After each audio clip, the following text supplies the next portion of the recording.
అండి, welcome to minds మనప kitchen. ఇవాళ మనము శనగలతో నైవేద్యం చేసుకుందామండి. వరలక్ష్మి పండుగ కానీ వినాయక చవితి కానీ ఏ పండుగలకైనా సరే ఈ నైవేద్యం పర్ఫెక్ట్ గా సరిపోతుంది. మనం ఇప్పుడు ఎలా చేయాలో చూద్దాము. నేను ఇక్కడ 10 hours నానేస్తున్నాను. ముందే నైట్ నానేసి పెట్టుకున్నాను. శనగల్ని 2 times బాగా క్లీన్ చేసి ఇలా మంచి నీళ్ళేసి నానేసి పెట్టుకున్నాను. తర్వాత ఇప్పుడు నేను ఒక ప్యాన్ తీసుకున్నాండి. మీ దగ్గర ప్యాన్ లేకపోతే కుక్కర్ అయినా తీసుకోండి. ఇప్పుడు నానేసిన శనగల్ని ఇలా వాటర్తో సహా ఇలా ఒక ప్యాన్లోకి వేసుకోవాలి. తర్వాత ఇప్పుడు మనం ఇందులో కొద్దిగా సాల్ట్ వేసుకుందాము. సాల్ట్ వేసి పెట్టుకున్న తర్వాత కొద్దిగా ఆయిల్ అయితే వేసుకుందాం. ఆయిల్ వేయడం వల్ల త్వరగా ఉడుకుతుంది. నేను ఇక్కడ 2 విజిల్స్ మాత్రమే ఇస్తున్నానండి. తర్వాత కుక్కర్ మూత పెట్టేసుకొని విజిల్ పెట్టేసాను. 2 విజిల్స్ ఇస్తే సరిపోతుంది. విజిల్ వచ్చేలోపు ఈలోగా మనము పచ్చి కొబ్బరి అయితే తీసుకున్నామండి. ఇదైతే తురిమి పెట్టుకుందాము. పచ్చి కొబ్బరి వేయడం వల్ల మంచి టేస్ట్ వస్తుంది శనగలకి. ఇలాంతా రుద్దుకొని తురిమి పెట్టుకున్న తర్వాత ఇలా 2 విజిల్స్ ఇచ్చిన తర్వాత పప్పు అయితే కరెక్ట్గా ఉడికిపోయిందండి. శనగలు అయితే కరెక్ట్గా మనకి ఇక్కడ ఉడికిపోయాయి. ఇప్పుడు మనం దీని నుంచి వాటర్ సపరేట్ చేసేసి తాలింపు వేసుకుందాము. మనం తాలింపు కోసం కడాయి పెట్టుకొని అందులో 2 టేబుల్ స్పూన్ వరకు ఆయిల్ వేసుకుందాము. నేను ఇక్కడ 1.5 టేబుల్ స్పూన్ వేస్తున్నానండి. 2 టేబుల్ స్పూన్లు అంటే మరి ఆయిల్ ఎక్కువ అవుతుంది. శనగలు ఆయిల్ ఎక్కువ పీల్చలేవు కాబట్టి మనం తగినంతనే ఆయిల్ వేసుకోవాలి. తర్వాత నేను పచ్చి శనగపప్పు వేసుకుంటున్నాను. మినపగుళ్ళు, తర్వాత ఆవాలు, జీలకర్ర,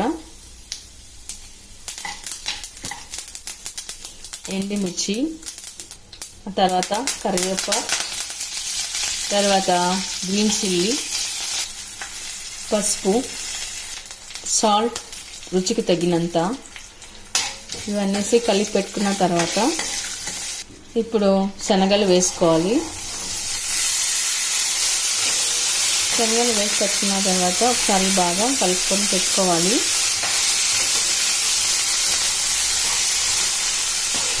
ఇంతేనండి, చాలా సింపుల్. ఏ నైవేద్యాలకైనా సరే మనం ఇలా సింపుల్గా చేసి పెట్టుకోవచ్చు. మీరు 10 hours నానేయలేదు అనుకున్నప్పుడు 5 hours నానేసినా సరిపోతుంది. అయితే అప్పుడు కొద్దిగా వేడి నీళ్ళు వేసి మనం నానేసుకున్నట్లయితే త్వరగా నానిపోతాయి. అలాంటప్పుడు ఒక 3-4 విజిల్స్ రానివ్వాలండి. ఇప్పుడు నేను నైటే నానేసాను, 10 hours నానేసాను కాబట్టి నేను 2 విజిల్స్ మాత్రమే తీసాను. కరెక్ట్గా పప్పు కూడా ఉడికిపోయింది. ఇప్పుడు కొద్దిగా సాల్ట్, మీకేమైనా సాల్ట్ తక్కువ అనిపిస్తే వేసుకోండి, లేకపోతే లేదు, అవసరం లేదు. ఆ తర్వాత పైన ఇప్పుడు పచ్చి కొబ్బరి తురుమండి. మేము ఇందాక తురుము పెట్టుకున్నాం కదా, ఆ కొబ్బరి తురుము వేసుకోవాలి. ఇలా వేసి పెట్టుకున్న తర్వాత ఒకసారి కలుపుకొని పెట్టుకుందాము.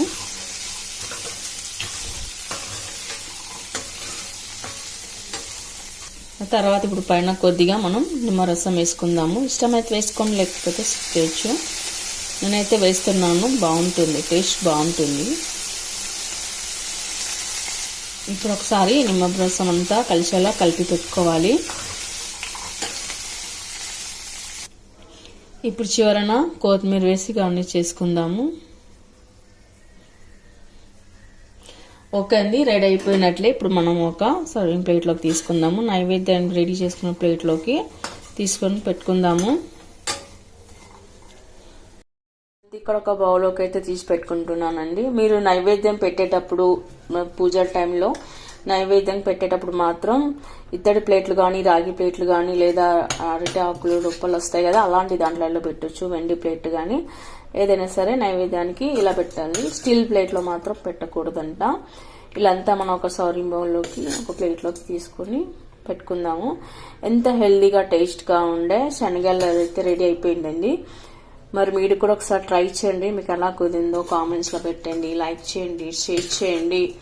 తప్పకుండా మన ఛానల్ని సబ్స్క్రైబ్ చేయండి. ఇంతేనండి. ఓకే అండి, చూసారుగా గుమగుమలాడే శనగల ప్రసాదం ready. Thank you for watching.